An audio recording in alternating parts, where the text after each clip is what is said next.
We've been working with complex numbers in polar form, which is also known as trigonometric form. We are looking at operations of multiplying, dividing, raising complex numbers to the nth degree or taking the root of a complex number. We're going to be looking at those today.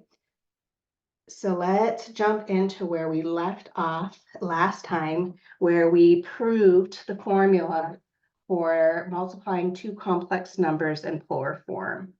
So first of all, recall that a complex number in rectangular form can be rewritten as a plus bi.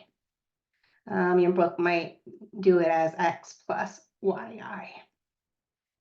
We saw that we can manipulate this and put it into polar form. And in polar form, when we did this, we got that this was equal to r times cosine of theta plus I sine theta. Recall that we got r. R was another word that I didn't use last time. It's called the modulus. So R is basically, we're just using the Pythagorean theorem when we created a triangle, and we get R is equal to x squared plus y squared, the square root of that. We saw that we could find theta by looking at tangent inverse. Tangent theta is opposite over adjacent, so theta is tangent inverse of y over x.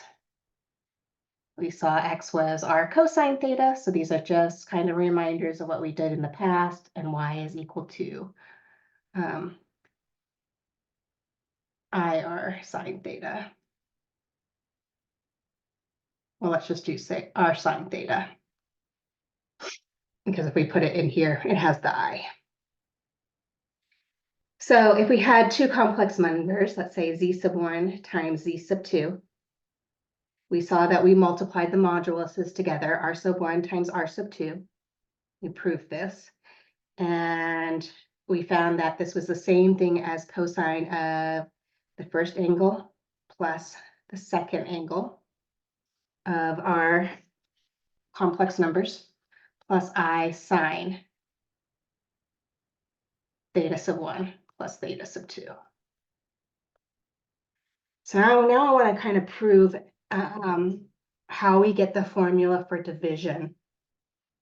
So if we had z sub 1 divided by z sub 2, well, z sub 1 in polar form is r sub 1 all times cosine theta sub 1 plus I sine theta sub 1. All divided by our complex number in polar form. Z sub 2 is r sub 2 all times cosine theta sub 2 plus I sine theta sub 2. So in order to manipulate this to get the formula to come out, what we're going to do is we're going to multiply by the conjugate of the denominator.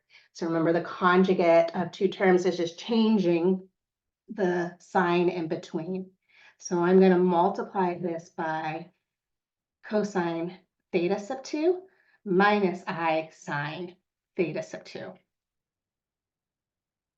All divided by, and I'm multiplying by a fancy one so I can do this, cosine theta sub 2 minus I sine theta sub 2.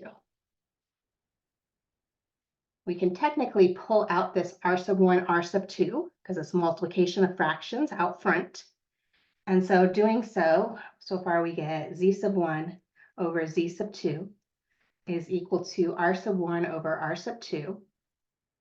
And then let's distribute out. So I have a cosine theta sub 1 times cosine theta sub 2. Those are different angles, or they could be different angles. So we're going to have to write this as cosine theta sub 1 times cosine theta sub 2.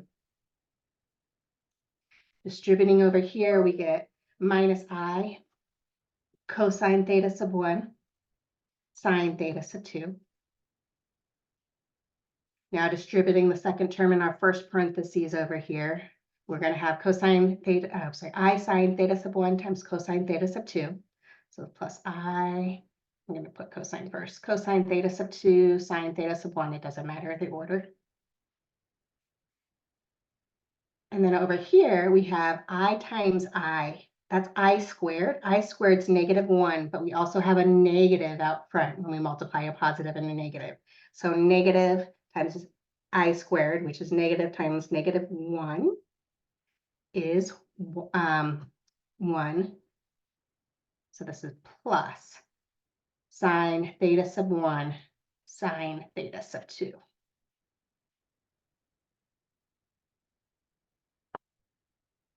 All divided by. So technically right here, when we're multiplying these, we're multiplying conjugates. And so if we're multiplying the conjugate, something in the form of a plus b times a minus b, we're just squaring the first term minus squaring the second term, because when we distributed that out, those two middle terms cancel out. So we can go ahead and just do that right now. So I have a cosine theta sub 2 times a cosine theta sub 2 is a cosine squared theta sub 2. And then we have minus, so squaring the second term, I have I squared, which is -1, times the negative out front is plus. And then we have sine theta sub 2 times sine theta sub 2 is sine squared theta sub 2. So right here in the denominator, I notice this is one of our identities, our main identities, our Pythagorean trigonometric identity, which is 1. Let's go back up into the numerator. So we're going to write that as 1. Let's go back up into the numerator and let's group the terms that are real, that don't have the imaginary part together. And let's group the parts that have the imaginary part in there. And while we're grouping them, let's pull out the I when we're grouping the imaginary parts. So let's rewrite this. We have z sub 1 all over z sub 2 is equal to r sub 1 divided by r sub 2. So grouping those together, we have cosine theta sub 1, cosine theta sub 2,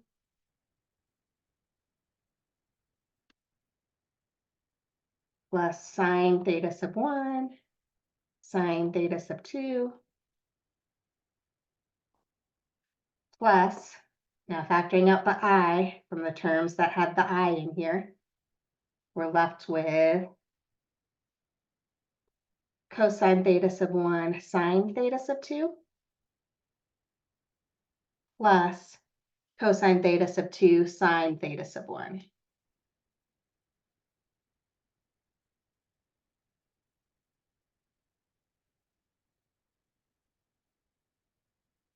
All over 1, which I'm not going to write. So hopefully those real parts and what was left after we factored out the imaginary part look familiar. So those are our identities of summing two angles for cosine and sine. Excuse me. So this is equal to r sub 1, r sub 2. So remember, cosine, cosine plus sine, sine. That was the difference of two angles for cosine. And so we could rewrite this as cosine of theta sub, does it really matter? No, it doesn't matter because of cosine. Cosine of theta sub 2 minus theta sub 1.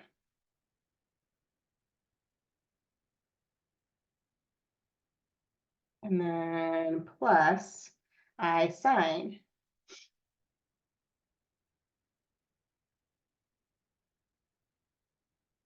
So over here, we have cosine theta sub 1, sine theta sub 2, plus cosine sine. So cosine sine, that is a sine.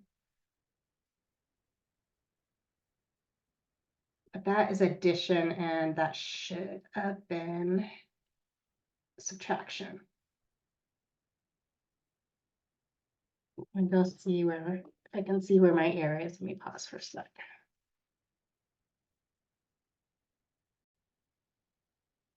Okay, so sometimes it's helpful knowing where you're supposed to get when you're proving something. And then, right, we found where the error was. There's a negative in front of one of these i's. And this is a negative cosine theta sub 1, sine theta sub 2.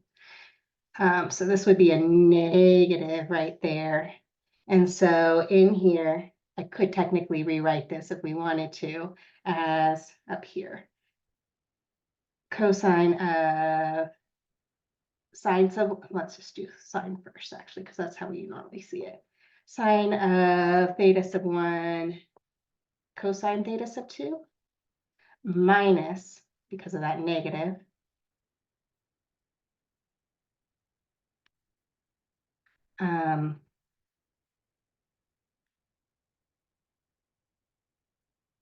sine theta sub 2 cosine theta sub 1, which is what we wanted, which I knew I should have gotten. And this is theta sub 2 minus theta sub.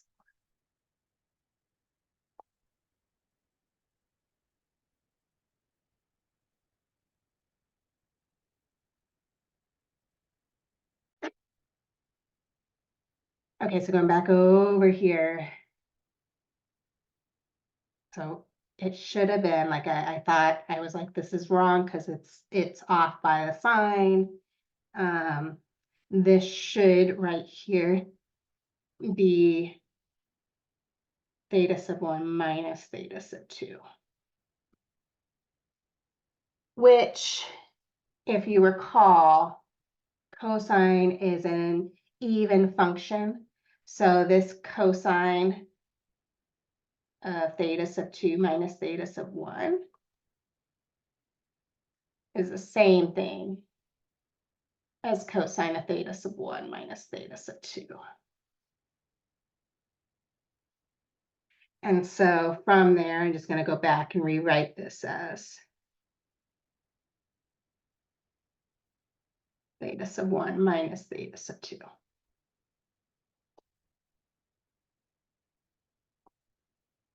Okay, so I wanted you to see the proof. I think that's a lot of this in this class. We proved how we could get these identities, and I think that's kind of helpful to see. But you just need to be able to know how to use this identity in examples.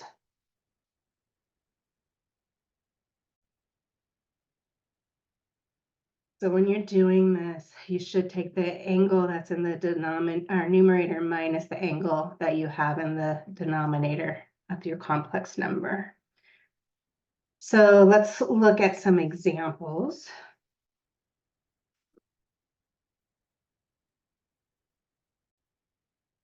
So the example in front of us, we have z is equal to 2 plus 2i, w is equal to root 3 minus I, and we want to find z divided by w.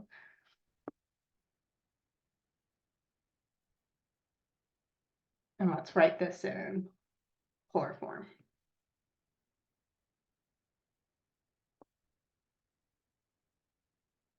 So let's first start out by rewriting our complex numbers in polar form. So let's look at z. We can do that. It helps us if we graph. So if we went over to, remember the x-axis was our real axis, the y-axis is our imaginary axis, and up to. That would get us 2 plus 2i. If we create a triangle, we know the adjacent side is 2. We know the opposite side is 2. So the modulus, which we could write as like the opposite value z, this is equal to the square root of 2 squared plus 2 squared. So this is equal to 4 plus 4, which is square root of 8, which is 2 root 2.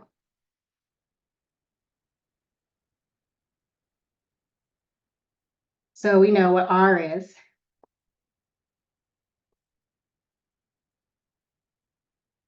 We want to find our angle. So we're thinking about what value, tangent of what angle gives us back opposite over adjacent, which is 1. We're in the first quadrant, so we don't have to worry about reference angles. Our angle is going to be pi force.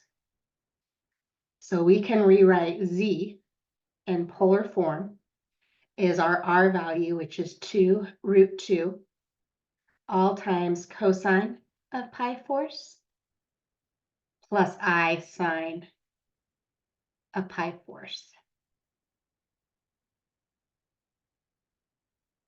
And so W, we want to also write in polar form. So let's graph that. I have a root 3 minus I. So I'm going to be down here in the 4th quadrant.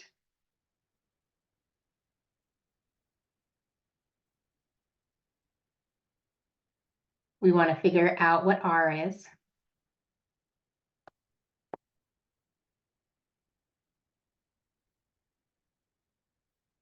So this is equal to the square root of 3 squared plus 1 squared. So that's 3 plus 1, so square root of 4, that's going to give me back 2.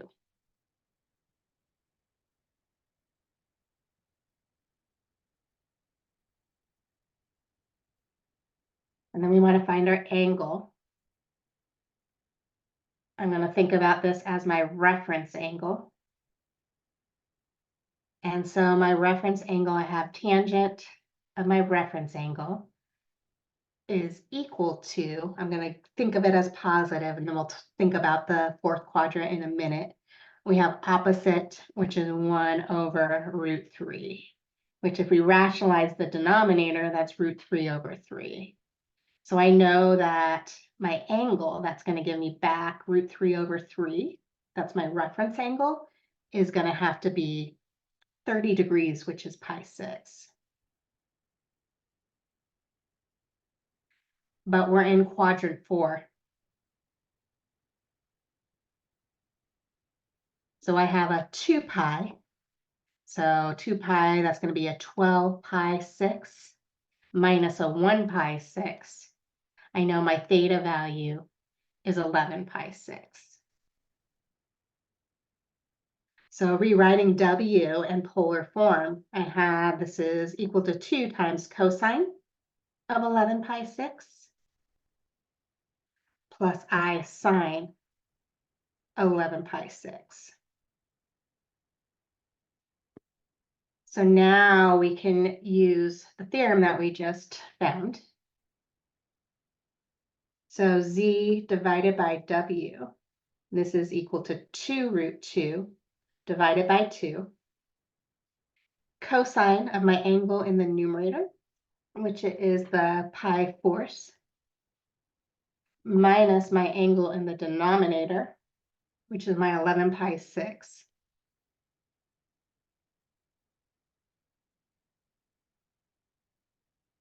Plus I sine of pi force minus 11 pi 6.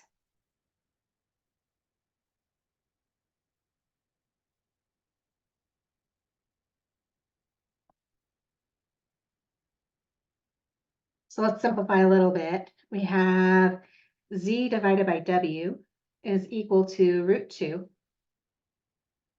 We need a common denominator, so maybe we can do some work on the side. Our common denominator is going to be 24, so I can multiply pi force by 6 over 6. That would be 6 pi over 24. 11 pi 6, again, a common denominator is 24. Let's multiply both top and bottom by 4, so we would get 44. So minus 44 over 24. And that's 44 pi. So 6 pi minus 44 pi, that is 38 pi, negative 38 pi over 24. which they both reduce down. They both have 2 in common, so that's negative 19 pi over 12. This gives me cosine of negative 19 pi over 12 plus I sine of negative 19 pi over 12.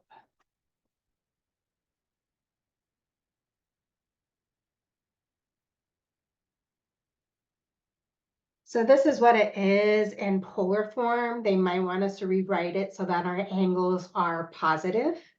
We know again that's cosine is an even, so cosine of negative theta equals cosine of theta. So this is the same thing as cosine of 19 pi 12ths. Again, sine though is odd, so sine of negative theta is negative sine of theta, so bringing out the negative I sine of 19 pi over 12.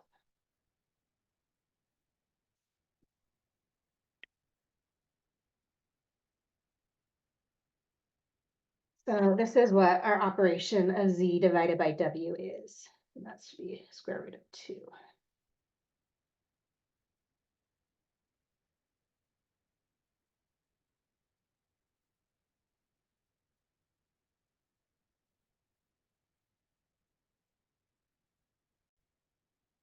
So these complex numbers that we're dealing with in rectangular form and polar form can also be rewritten in exponential form.